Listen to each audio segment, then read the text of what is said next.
प्यारे बच्चों, सुप्रभात। आज हम करेंगे विभिन्न माध्यमों के लिए लेखन पाठ का अगला पाठ, जिसमें इंटरनेट के बारे में हम पढ़ेंगे। इससे पहले हमने पढ़ा है प्रिंट माध्यम के बारे में, जैसे अखबार हैं, किताबें हैं, पत्रिकाएं हैं। उसके बाद हमने रेडियो के बारे में पढ़ा है और उसके बाद हमने टेलीविज़न के बारे में पढ़ा है। तो अब हम पढ़ेंगे इस वीडियो में इंटरनेट के बारे में। इसके बारे में सभी जानते हैं, सभी को पता है इंटरनेट होता क्या है। इंटरनेट पत्रकारिता, ऑनलाइन पत्रकारिता, साइबर पत्रकारिता या वेब पत्रकारिता के नाम से जानी जाती है। इसे आप कुछ भी कह लीजिए, आप इसे चाहे जो कहीं, नई पीढ़ी के लिए अब यह एक आदत सी बनती जा रही है। यानी कि एक आदत हो गई है लोगों की इंटरनेट का इस्तेमाल करना। जो लोग इंटरनेट के अभ्यस्त यानी कि आदी हैं या जिन्हें 24 घंटे इंटरनेट की सुविधा उपलब्ध है, उन्हें अब कागज पर छपे हुए अखबार उतने ताजे और मन भावन नहीं लगते। उन्हें हर घंटे 2 घंटे में खुद को अपडेट करने की लत लगती जा रही है। भारत में कंप्यूटर साक्षरता की दर बहुत तेजी से बढ़ रही है। पर्सनल कंप्यूटर इस्तेमाल करने वालों की संख्या में लगातार इजाफा होता है, बढ़ोतरी होना, इजाफा हो रहा है। हर साल करीब 50 से 55% की रफ्तार से इंटरनेट कनेक्शनों की संख्या बढ़ रही है।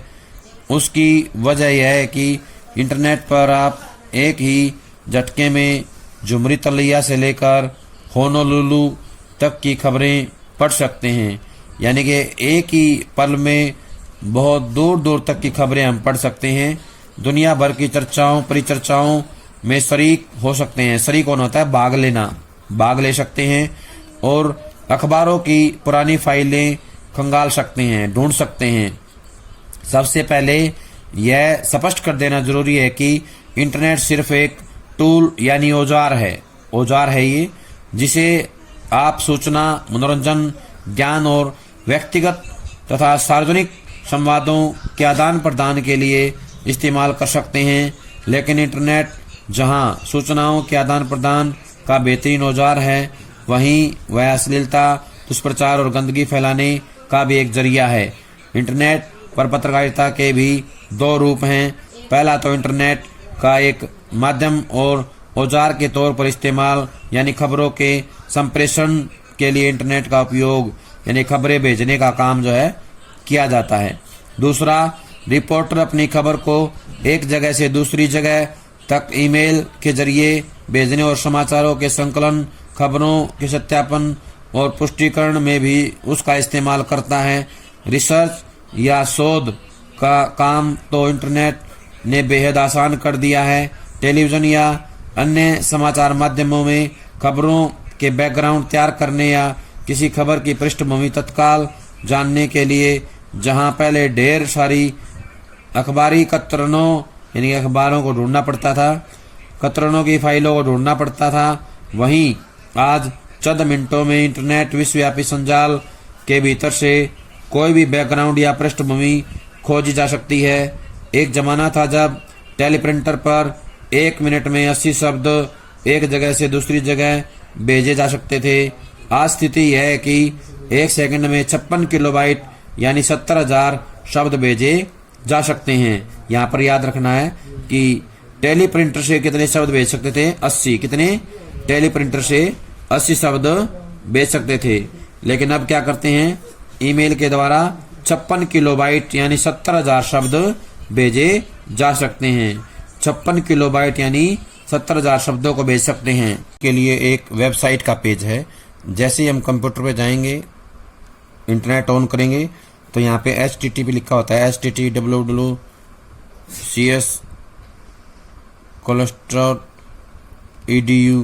इस तरह से जो है लिखा हुआ होता है, www के नाम से। यहाँ जाकर के हमें सर्च करना होता है। किसी भी साइट को सर्च कर सकते हैं, कोई भी जानकारी हम ले सकते हैं। जैसे हम यहाँ कोई भी शब्द डालेंगे, साइट का नाम डालेंगे, तो हमारे सामने इस प्रकार से बहुत सारी सूचनाएं आ जाती हैं। पत्रकारिता एक माध्यम के तौर पर यह तो हुआ इंटरनेट का इस्तेमाल, जिसके फायदों से शायद ही कोई इनकार करे। यानी कि इसके जो फायदे हैं, इससे कोई इनकार करने वाला शायद ही मिलेगा। लेकिन इसे इंटरनेट पत्रकारिता नहीं कहा जा सकता है। इंटरनेट पर अखबारों का प्रकाशन या खबरों का आदान प्रदान ही वास्तव में इंटरनेट पत्रकारिता है। प्रश्न आएगा, इंटरनेट पत्रकारिता किसे कहते हैं? तो बताना है, इंटरनेट पर अखबारों का प्रकाशन या खबरों का आदान प्रदान ही इंटरनेट पत्रकारिता कहलाता है। इंटरनेट पर यदि हम किसी भी रूप में खबरों, लेखों, चर्चाओं, बहसों, फीचर, झलकियों, डायरियों के जरिए अपने समय की धड़कनों को महसूस करने और दर्ज करने का काम करते हैं तो वही इंटरनेट पत्रकारिता है। आज तमाम प्रमुख अखबार पूरे के पूरे इंटरनेट पर उपलब्ध हैं। कई प्रकाशन समूहों ने और कई निजी कंपनियों ने खुद को इंटरनेट पत्रकारिता से जोड़ लिया है। चूंकि यह एक अलग माध्यम है, इसलिए इस पर पत्रकारिता का तरीका भी थोड़ा अलग है। यानी इंटरनेट पर पत्रकारिता का तरीका जो है भिन्न होता है। इंटरनेट पत्रकारिता का इतिहास। आइए अब एक नज़र विश्व स्तर पर इंटरनेट पत्रकारिता के स्वरूप और विकास पर डालते हैं। विश्व स्तर पर इस समय इंटरनेट पत्रकारिता का तीसरा दौर चल रहा है। प्रश्न आएगा, विश्व में इंटरनेट पत्रकारिता का कौन सा दौर चल रहा है? तो बताएंगे, तीसरा दौर चल रहा है। पहला दौर 1982 से 92 तक, जबकि दूसरा दौर 1993 से 2001 तक चला।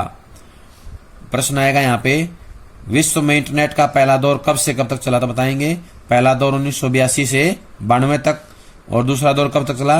1993 से 2001 तक। और ये जब विश्व में दूसरा दौर था तो भारत में उस समय पहला दौर था। क्या था? भारत में पहला दौर था। तीसरे दौर की इंटरनेट पत्रकारिता 2002 से अब तक की है। पहले चरण में इंटरनेट खुद प्रयोग के धरातल पर था, यानी प्रयोग किए जा रहे थे भिन्न भिन्न, इसलिए बड़े प्रकाशन समूह यह देख रहे थे कि कैसे अखबारों की उपस्थिति सुपर इन्फॉर्मेशन हाईवे पर दर्ज हो सके। तब AOL यानी अमेरिका ऑनलाइन जैसी कुछ चर्चित कंपनियां सामने आई, लेकिन कुल मिलाकर यह प्रयोगों का दौर था। सच्चे अर्थों में इंटरनेट पत्रकारिता की शुरुआत 1983 से 2002 के बीच हुई। प्रश्न आएगा यहाँ पे, सच्चे अर्थों में इंटरनेट पत्रकारिता कब शुरू हुई? 1983 से 2002 के बीच। इस दौर में तकनीक के स्तर पर भी इंटरनेट का जबरदस्त विकास हुआ। नई वेब भाषा HTML आई। HTML का पूरा नाम है hyper text markup language. Hyper text markup language. प्रश्न आएगा, HTML क्या है? तो बताना है, नई वेब भाषा। क्या है? नई वेब भाषा। इंटरनेट ईमेल आया। इंटरनेट एक्सप्लोरर और नेटस्केप नाम के ब्राउजर, यह वह औजार जिसके जरिए विश्वव्यापी जाल में गोते लगाए जा सकते हैं, आए। इन्होंने इंटरनेट को और भी सुविधा संपन्न और तेज रफ्तार बना दिया। इस दौर में लगभग सभी बड़े अखबार और टेलीविजन समूह विश्व जाल में आए। New York times, Washington post, CNN, BBC सहित तमाम बड़े घरानों ने अपने प्रकाशनों, प्रसारणों के इंटरनेट संस्करण निकाले। दुनिया भर में इस बीच इंटरनेट का काफी विस्तार हुआ। यूं मीडिया के नाम पर .com कंपनियों का उफान आया। न्यू मीडिया होता है इंटरनेट पर पाया जाने वाला मीडिया।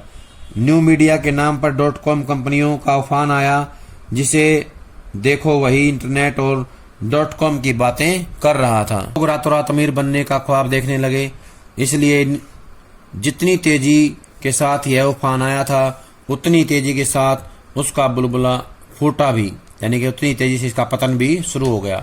सन 1996 से 2002 के बीच अकेले अमेरिका में ही 5 लाख लोगों को .com की नौकरियों से हाथ धोना पड़ा। अब यहाँ प्रश्न आएगा, अमेरिका में कितने लोग जो है नौकरियों से हाथ धो बैठे? 5 लाख। कितने आएगा? 5 लाख लोग। कब? 1996 से 2002 के बीच। कब? 1996 से 2002 के बीच जो है हाथ धो बैठे। विषय सामग्री और पर्याप्त आर्थिक आधार के अभाव में ज्यादातर .com कंपनियां बंद हो गई, लेकिन यह भी सही है कि बड़े प्रकाशन समूहों ने इस दौर में भी खुद को किसी तरह जमाए रखा, लेकिन चूंकि जनसंचार के क्षेत्र में सक्रिय लोग यह जानते थे कि और चाहे जो हो, सूचनाओं के आदान प्रदान के माध्यम के तौर पर इंटरनेट का कोई जवाब नहीं, यानी कि इंटरनेट का कोई मुकाबला नहीं है। इसलिए इसकी प्रासंगिकता हमेशा बनी रहेगी, यानी कि इसका जो महत्व है वो बना रहेगा।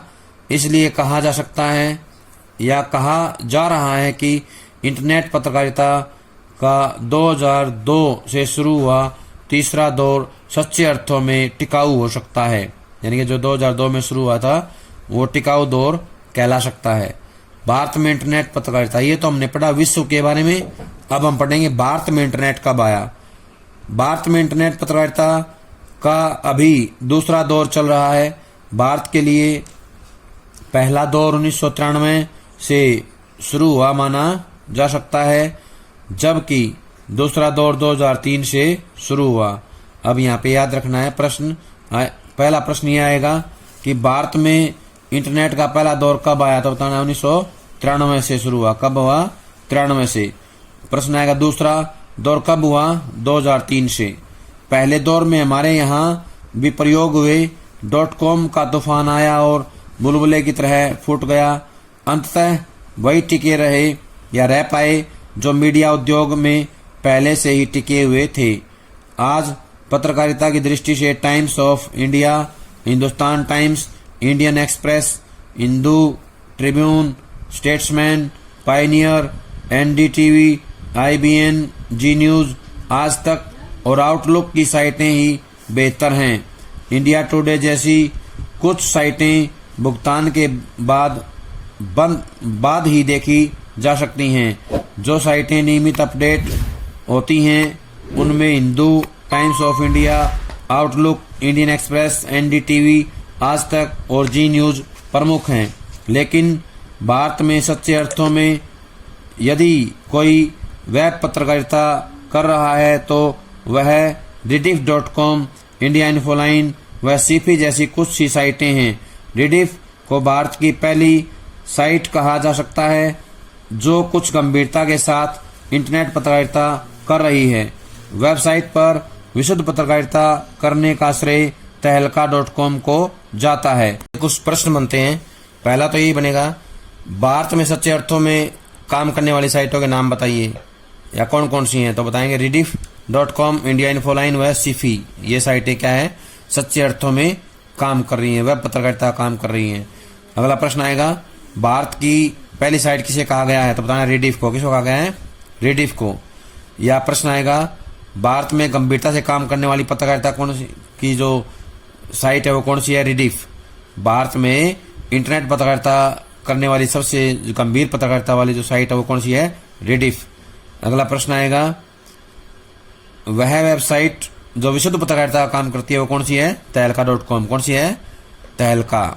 तहलका.com विशुद्ध पत्रकारिता के लिए जानी जाती है। किसके लिए? विशुद्ध पत्रकारिता के लिए जानी जाती है। और रिडिफ क्या है? भारत की पहली साइट है जो गंभीरता के साथ इंटरनेट पत्रकारिता का काम कर रही है। अगला है हिंदी नेट संसार। अब हिंदी की बात करें, हिंदी में नेट पत्रकारिता वेब दुनिया से शुरू हुई। प्रश्न आएगा, हिंदी में नेट पत्रकारिता कब शुरू हुई? वेब दुनिया से। कब हुई? हिंदी में नेट पत्रकारिता वेब दुनिया से शुरू हुई मानते हैं। इंदौर के नई दुनिया समूह से शुरू हुआ यह पोर्टल हिंदी के संपूर्ण पोर्टल के रूप में जाना जाता है। यानी कि जो इंदौर की नई दुनिया समूह से शुरू हुआ था ये पोर्टल हिंदी का संपूर्ण पोर्टल है। क्या है? हिंदी का संपूर्ण पोर्टल है। इसके साथ ही हिंदी के अखबारों ने भी विश्व जाल में अपनी स्थिति या उपस्थिति दर्ज करानी शुरू की। जागरण, अमर उजाला, नई दुनिया, हिंदुस्तान, भास्कर, राजस्थान पत्रिका, नवभारत टाइम्स, प्रभात खबर व राष्ट्रीय सहारा के वेब संस्करण शुरू हुए। प्रभात साक्षी नाम से शुरू हुआ अखबार प्रिंट रूप में न होकर सिर्फ इंटरनेट पर ही उपलब्ध है। प्रश्न आएगा, इंटरनेट पर मिलने वाले अखबार का नाम बताइए। तो बताना है प्रभात साक्षी। कौन सा है? प्रभात साक्षी एक ऐसा अखबार है जो केवल इंटरनेट पर ही मिलता है। आज पत्रकारिता के लिहाज से हिंदी की सर्वश्रेष्ठ साइट बीबीसी है। क्या है? हिंदी की सर्वश्रेष्ठ साइट बीबीसी है। यही एक साइट है जो इंटरनेट के मानदंडों के हिसाब से चल रही है। वेब दुनिया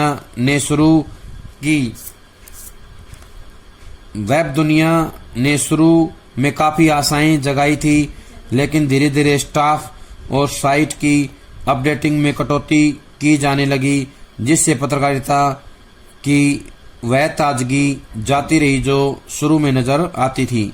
यानी कि ताजगी खत्म हो गई धीरे धीरे। क्यों? स्टाफ की कमी से और अपडेटिंग की कटौती में जो है, या कटौती की जाने से जो है क्या हो गया, इसमें ताजगी खत्म हो गई। क्या हो गई? ताजगी जो है समाप्त धीरे धीरे होने लगी। हिंदी वेब जगत का एक अच्छा पहलू यह भी है कि इसमें कई साहित्यिक पत्रिकाएं चल रही हैं। अनुभूति, अभिव्यक्ति, हिंदी नेस्ट, सराय आदि अच्छा काम कर रहे हैं। यही नहीं, सरकार के तमाम मंत्रालय, विभाग, सार्वजनिक उपक्रम और बैंकों ने भी अपने हिंदी अनुभाग शुरू किए हैं, जो भले ही आज तकनीकी उपेक्षा के शिकार हैं, लेकिन उनका डाटाबेस तो तैयार हो ही रहा है। कहने का आशय है कि जो अलग अलग मंत्रालय हैं, बैंक हैं और जितने भी उपक्रम हैं सार्वजनिक, उन्होंने हिंदी में काम करना शुरू कर दिया है। ऐसा करने से डाटाबेस तैयार हो रहा है।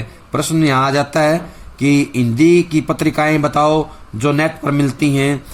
तो आएंगी अनुभूति, अभिव्यक्ति, हिंदी नेस्ट, सराय। अंततः ये सब मिलाकर हिंदी की ऑनलाइन पत्रकारिता का मार्ग प्रशस्त करेंगे। कुल मिलाकर हिंदी की वेब पत्रकारिता अभी अपने शैशव काल में ही है। सबसे बड़ी समस्या हिंदी के फ़ॉन्ट की है। फ़ॉन्ट होता है वर्णमाला। अभी भी हमारे पास कोई एक कीबोर्ड नहीं है। डायनामिक फ़ॉन्ट की अनुपलब्धता यानी उपलब्ध न होने के कारण हिंदी की ज़्यादातर साइटें खुलती ही नहीं हैं। अब माइक्रोसॉफ्ट और वेब दुनिया ने यूनिकोड फ़ॉन्ट बनाए हैं, लेकिन ये भी खास लोकप्रिय नहीं हो पा रहे हैं। हिंदी जगत जब तक हिंदी के बेलगाम फ़ॉन्ट संसार पर नियंत्रण नहीं लगाएगा और कीबोर्ड का मानकीकरण नहीं करेगा, तब तक यह समस्या बनी रहेगी। कहने का आशय है कि जब तक फ़ॉन्ट पर जो है नियंत्रण नहीं होगा, कीबोर्ड का मानकीकरण नहीं होगा, तब तक हिंदी में समस्याएं आती रहेंगी। हिंदी में काम करना संभव नहीं हो पाएगा। प्यारे बच्चों, ये था हमारा पाठ विभिन्न माध्यमों के लिए लेखन। सभी इसको जो सुनेंगे, पढ़ेंगे और यहाँ से जितने भी प्रश्न बनते हैं, चाहे वो अभ्यास के हों या उसके अलावा प्रश्न हो, वो सभी अपनी कॉपी में लिखेंगे और उनको याद करेंगे। जब तक अगली वीडियो नहीं आती है, तब तक ये सारा काम याद करके अपनी कॉपी में लिख लें। सभी का बहुत बहुत धन्यवाद।